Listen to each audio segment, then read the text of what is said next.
মানুষ মূলত নিঃসঙ্গ। মানুষ আসলে চায় তাকে মানুষ মনে রাখুক, মানুষ চায় তাকে কেউ ভালোবাসুক, মানুষ চায় সে সারা জীবন সুখে থাকুক। কিন্তু বাস্তবতা খুবই নিষ্ঠুর। এখানে কেউ কাউকে মনে রাখে না। মানুষের কাছে সময়টা বড্ড দামি। কাউকে সময় করে মনে রাখবে এটা যেন অবাস্তব একটি বিষয়।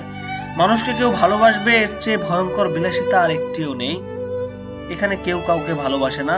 মানুষ যা পারে তা কেবল কাউকে মিথ্যা আশ্বাস দিতে। দিন শেষে সবাই মুখ ফিরিয়ে নেয়। আর মানুষের সুখে থাকার জন্য তাদের কর্মে এটা তারা ধরেই নিয়েছে। আসলে সুখ মানুষের কপালে থাকে, হাতে নয়। সুখ মানুষের বিশ্বাসে থাকে, আশ্বাসে নয়। সামান্য সুখের আশায় মানুষ বন্ধুত্বকে বরণ করে নেয়। পরিশেষে বুঝে যায় সুখ আসলে দেখা যায়, কিন্তু ধরা যায় না।